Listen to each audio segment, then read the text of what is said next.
Hello and welcome. In this video, we'll be reviewing a brief introduction to the convolutional neural network model.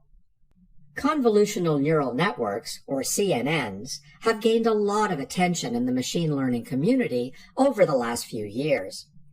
This is due to the wide range of applications where CNNs excel, such as object detection and speech recognition.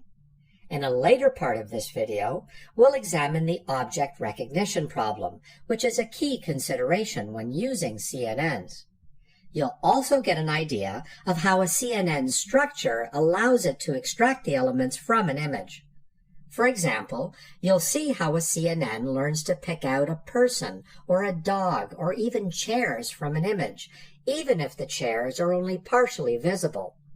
Indeed, this is not an easy task for computers, and it took years of dedicated research to achieve this.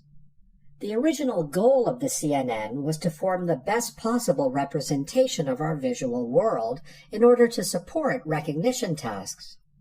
The CNN solution needed to have two key features to make it viable.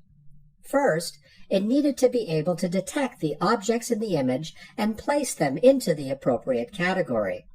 And second, it also needed to be robust against differences in pose, scale, illumination, conformation, and clutter.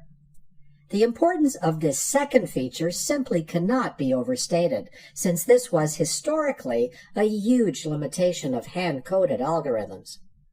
Interestingly enough, the solution to the object recognition issue was inspired by examining the way our own visual cortex operates. In short, the CNN starts with an input image.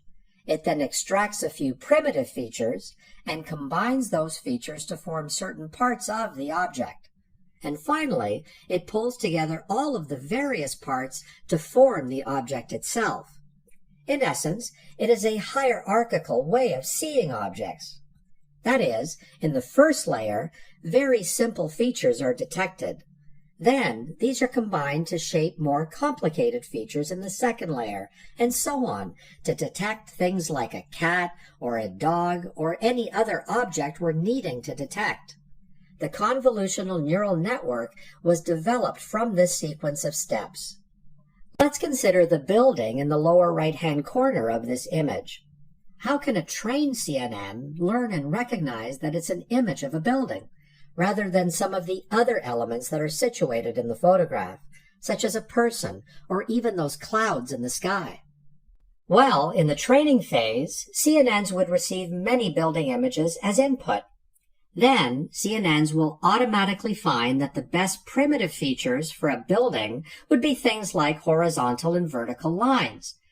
Much like the neurons firing in a person's visual cortex, the first layer in a CNN reacts, so to speak, when it receives an image that has horizontal or vertical lines. Once these simpler features, such as lines, are combined, CNNs learn to form higher abstract components, like the windows of the building and the building's external shape. It can then use these basic parts to form the complete object and learn how the entire building essentially looks like. Later, if it sees an image of a building that it hasn't seen before, CNNs can make a decision if the new input image is of a building based on the persistence of the various features it has stored. It is the same process for learning and detecting other objects, such as faces, animals, cars, and so on. So, as you can see, the CNN is a set of layers, with each of them being responsible to detect a set of feature sets. And these features are going to be more abstract as it goes further into examining the next layer. So, at this point, you should have a basic understanding of the principles behind a convolutional neural network and how CNNs might be used in an application. Thanks for watching.